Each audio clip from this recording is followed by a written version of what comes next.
हाय good afternoon. सास बहू और सेंसेक्स के आज के यानी कि मंडे के इस एपिसोड में आप सबका स्वागत है। हफ्ते का शुरुआती दिन मदद करने के लिए इंदौर से अरिहंत कैपिटल मार्केट्स की कविता जैन जुड़ेंगी और आने वाले आधे घंटे में आप लोगों की भेजी हुई क्वेरीज कविता जी सॉल्व करेंगी, मार्केट्स पे अपना अपडेट शेयर करेंगी और समय रहा तो एक बढ़िया सी एसबीएस स्टॉक पिक यानी कि कोई निफ्टी का या फिर अदर देन निफ्टी वायदा के कोई यूनिवर्स वाला बढ़िया सा स्टॉक मैम ढूंढ लेंगे। पर हम तक रीच आउट करने के तमाम तरीके आपकी स्क्रीन पे चल रहे हैं, वो व्हाट्सएप नंबर, वो ट्विटर, इंस्टाग्राम, थ्रेड का आईडी, भाई रीच आउट करिए। थोड़ा समय लगता है हम लोग को वापस रिस्पॉन्ड करने में, थोड़े से इनएफिशिएंट हैं हम, लेकिन हम करते जरूर हैं रिस्पॉन्ड। नहीं, ऐसा मजाक कर रहा हूँ। स्लॉट्स के ऊपर, अवेलेबिलिटी के ऊपर पे एक एक करके आप लोगों को कांटेक्ट करते हैं, तो आप लोगों को थोड़ा टाइम लग सकता है रिस्पॉन्स आने में, पर अपनी तरफ से एफर्ट डालिए। हम प्रॉमिस करते हैं अपनी तरफ से बाकी का पूरा एफर्ट डालेंगे और हम लोग इस किसी दिन इस शो में मुलाकात कर रहे होंगे और कविता जी जैसे कोई बाजार के एक्सपर्ट से, जाने माने एक्सपर्ट से क्वेरी सॉल्व करवा रहे होंगे। मार्केट स्क्रीन्स पर आए थे अभी, ठीक ठाक शुरुआत हुई, ठंडे पड़े, लोअर लेवल्स थे 580 के, 80-90 पॉइंट वहां से रिकवर करके फ्लैट ट्रेड कर रहे हैं। और जैसे फ्राइडे को दायरा बंद बाजार था, वैसे ही आज भी सीमित दायरे में कामकाज हो रहा है। तो लार्जली कह सकता हूं अच्छे 4 दिन के मूव्स बीते हफ्ते के, उसके बाद फ्राइडे और अब तक लग रहा है मंडे का सेशन कंसोलिडेशन। बुरा नहीं है, हमने अपसाइड के टारगेट सारे रीच करे। 24,500 अगर दीवार थी तो उसे निकालकर 24,800 तक अगली दीवार को भी चैलेंज करके आ गए, वो टारगेट्स अचीव करे। आप कंसोलिडेट कर रहे हैं, होपफुली अगले मूव के लिए कंसोलिडेट कर रहे होंगे, पर वो कविता जी बताएंगी। बैंक निफ्टी पॉजिटिव 1/4% के उछाल के साथ, और बैंक निफ्टी इंस्ट्रूमेंटल रहा है वो लोअर लेवल से निफ्टी को रिकवर कराने में, क्योंकि शुरुआत में मिला जुला बैंक निफ्टी वैसे आउट परफॉर्म आज सुबह से कर रहा है वीज़-अवी निफ्टी, पर जो थोड़ा बहुत फ्लैट था जब अपन पहली मुलाकात हुई थी, लास्ट मुलाकात हुई थी 10:30 से 11 के बीच में, तब बैंक निफ्टी फ्लैट था। वहां से अब 1/4% उछाल के साथ कामकाज होता है। तो ये पॉकेट सपोर्टिव है और ब्रेथ बढ़िया सपोर्टिव है, वो ज्यादा इंपॉर्टेंट।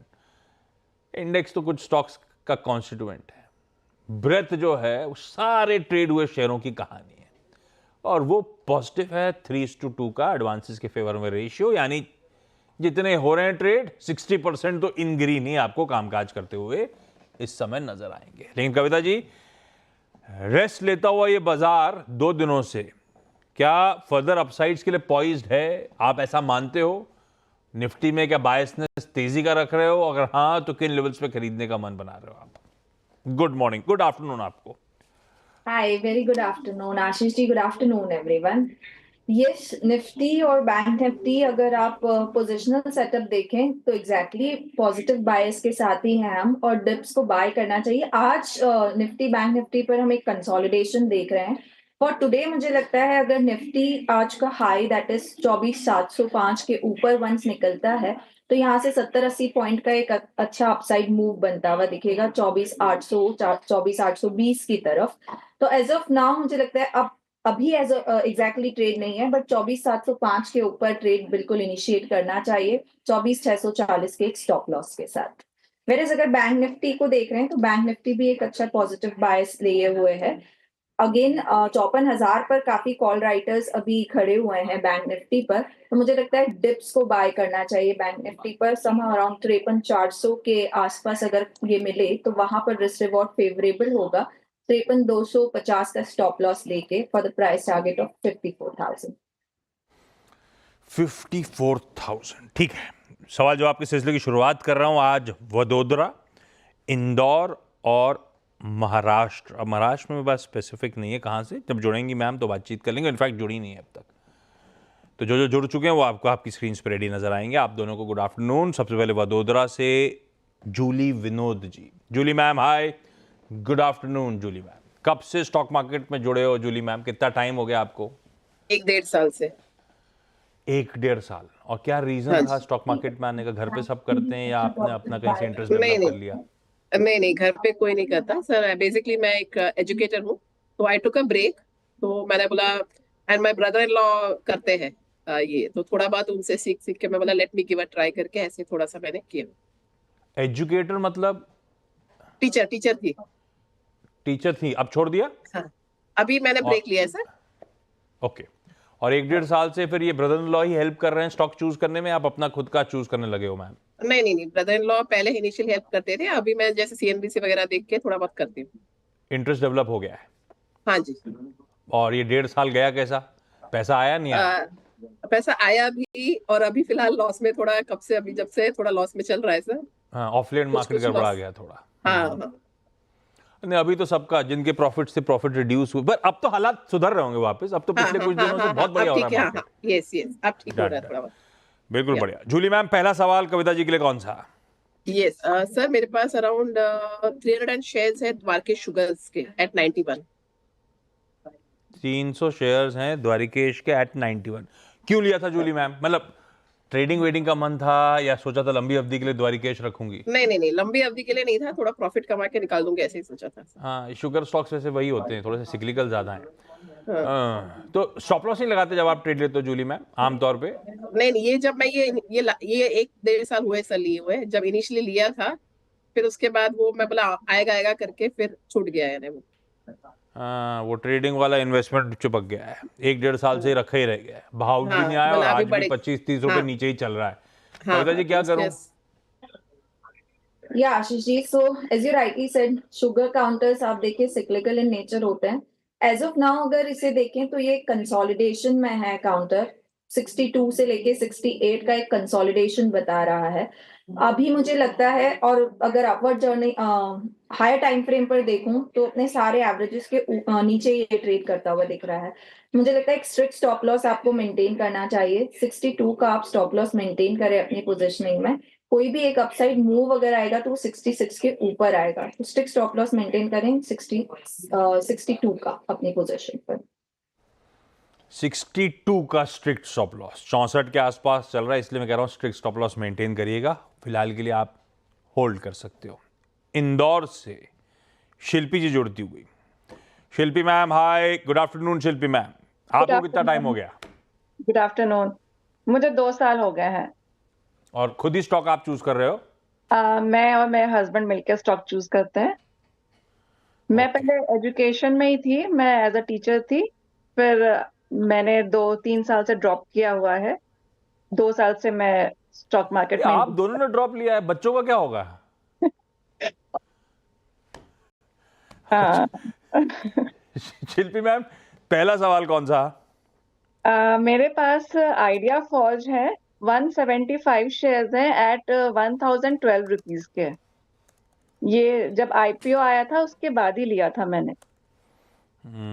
आइडिया फोर्ज 175, 1000 प्लस, तो बहुत दूर हो गया है।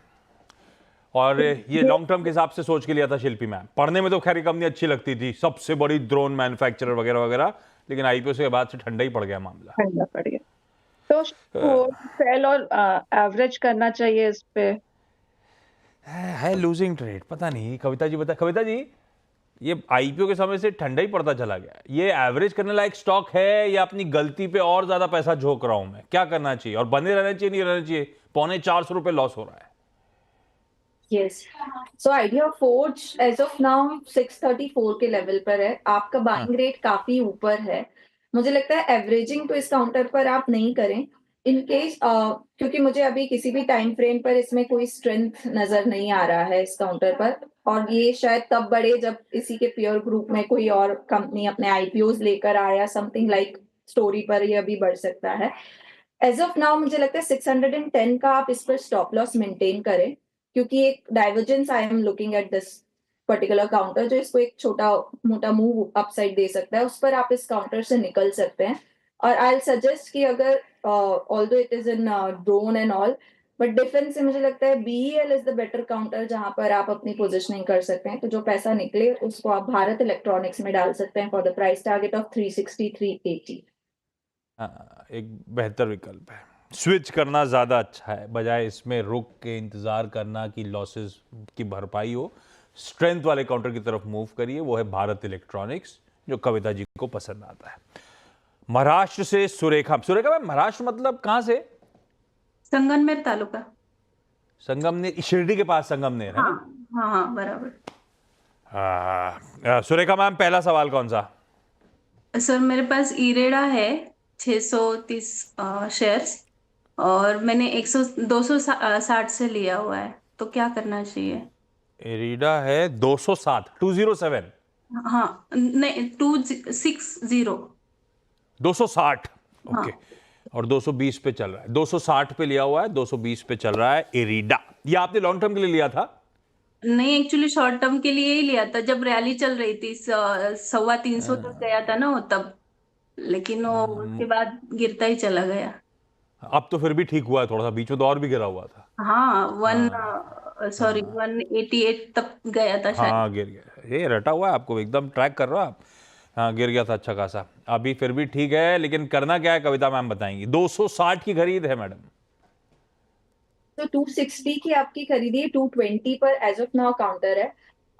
एक बहुत अच्छा inverse head and shoulder formation का ब्रेकआउट दिया है काउंटर ने, तो मुझे लगता है अंटिल ये काउंटर 209 के ऊपर मेंटेन है, आप अपनी पोजीशनिंग रख सकते हैं। जो प्रोजेक्टेड टारगेट आ रहे हैं वो आता है around 250 260 as of now for the short term, तो आपके बाइंग रेट्स आपको मिल सकते हैं। स्टॉप लॉस मेंटेन कीजिए 209 का और होल्ड कीजिए अपनी पोजीशन को। ओके जूली मैम, अगला stock. Sir 170 shares of UPL at 569. UPL 569, Yes, आपकी sir. बाइंग के आसपास है। लॉन्ग टर्म के लिए लिया है मैम? हाँ लॉन्ग टर्म के लिए लिया था, लेकिन कब से वो भी नियरली 1 साल से अटका हुआ है सर। एक साल से वो अटका आ हुआ, रहा हाँ, है, ये वो बता- जा रहा है, वो आ हाँ, रहा है, जा रहा है, नीचे ऐसे चला ही। गया था, वापस वहीं आ गया, ये सच कह रहे हाँ हो, हाँ ठीक है। हाँ। कविता जी क्या लग रहा है, यूपीएल खरीदोगे, टाइम हो गया है, ऊपर नीचे सब देख लिया, अभी भाव टू भाव खड़ा हुआ है, ऑलमोस्ट भाव टू भाव खड़ा हुआ है, क्या करना चाहिए? लंबी अवधि के लिए अच्छा स्टॉक है कि नहीं? सी यूपीएल को अगर आप इसका मूव देखें तो प्रीवियसली ये 510 से लेके 580 के बीच में काफी टाइम से ब्रॉड एक साइडवेज रेंज क्रिएट कर रहा है, और हम खड़े हैं 569, हमारी बाइंग है। सो बोथ साइड मूव्स हमें इस काउंटर में बनते हुए दिख सकते हैं। अंटिल ये 580 के ऊपर नहीं निकलेगा, इसमें एक अच्छा स्ट्रेंथ नहीं आते हुए दिखेगा। बट एज अगर इस काउंटर को आपने लॉन्ग टर्म पर्सपेक्टिव से लिया है, तो मुझे लगता है नीचे में ऐसे आप एवरेज कर सकते हैं। इन केस ये काउंटर आपको 530 520 के लेवल, जो कि इसके सपोर्ट जोन है, वहां पर अगर मिलता है तो वहां एवरेजिंग कीजिए। अदरवाइज अभी मुझे लगता है होल्ड करना चाहिए, एक साइडवेज रेंज में है, 580 क्रॉस होगा तो अच्छे मूव बनते हुए दिख सकते हैं। You should make stop loss of 500 on the position and try to average out around 520 530. 525 पे एवरेज करा जा सकता है, 580 एक बार पार होगा तो बहुत बढ़िया मीनिंगफुल अपसाइड्स इस स्टॉक के शायद खुलते हुए नजर आए। सुरेखा मैम, अगला सवाल। IRFC है 70 शेयर से, और 153 मतलब 153 से मैंने खरीदी किया हुआ है। और ये लंबी अवधि वाला मामला है कि ट्रेडिंग वाला मामला है? वैसे तो शॉर्ट टर्म के लिए ही, लेकिन अभी 6 महीने हो गए, उसमें भी मैं रुकी हूँ अभी। इस फिर आप स्टॉक कैसे चुनते हो शॉर्ट टर्म के? ऐसे ही कुछ भी कि कुछ चार्ट वार्ट स्टडी करते हो? नहीं, एक्चुअली गवर्नमेंट के न्यूज के ऊपर, अभी जैसे कोई खबर आई थी इस पे? IRFC, हाँ तो वो उस खबर पे चला नहीं, मतलब फिर निकाला नहीं, रखे रहे? हाँ, क्योंकि अभी इस साल तो पूरा क्रैश ही हुआ है ना मार्केट, आई थिंक मार्च के बाद तो पूरा डाउन ही है, तो 8 से 10 महीने से तो हम रुके हुए ही है, लॉस में होल्ड किए हुए। एक्चुअली हमारा एंट्री पॉइंट ही गलत हुआ शायद। खुद ही अपना डिफेंस भी रख दिया। खैर ठीक है कविता जी, क्या करा जाए भाई? ये सब आउट ऑफ सिलेबस पूछ रहे हो आप? सुरेखा मैम के सवाल मेरे पास कुछ और लिखे हैं, सुरेखा मैम सब आउट ऑफ सिलेबस रही हैं। आउट ऑफ सिलेबस से क्या होता है, हम अपने स्टॉक जो आप लोग भेजते हो एक्सपोर्ट्स को भेजते हैं, थोड़ा सा वो फिर और इन डेप्थ स्टडी करके रखते हैं, तो और अच्छे आंसर्स आपके लिए प्रेजेंट कर सकते हैं। आउट ऑफ सिलेबस आता है ना, तो इंस्टेंटली उनको देखना पड़ता है। खैर फिर भी कविता जी IRFC देख दीजिए प्लीज। सो IRFC मैम की बाइंग रेट एक बार रिपीट करेंगे आशीष जी? 153 IRFC का 163 163। ओके, नहीं, कुछ और है। नाउ इस काउंटर पर एक मिनट कविता जी, एक मिनट, कुछ और है शायद। मैम बोलो आपका भाव। 153। 153 कविता जी। हाँ ओके, सो आज तो काउंटर 158 पर है। ये एक अच्छी ब्रेकआउट अगर काउंटर 160 के ऊपर देता है, जो कि इसका double bottom sort of breakout होगा, मुझे लगता है अभी आप इसमें काउंटर में बने रह सकते हैं। यस्टरडे इटसेल्फ भी एक अच्छा कैंडल फॉर्मेशन हुआ है। स्टॉप लॉस मेंटेन करें 153 आपके बाइंग रेट का ही, आप एक स्टॉप लॉस मेंटेन करें और अपनी पोजीशन को एज ऑफ नाउ होल्ड कीजिए।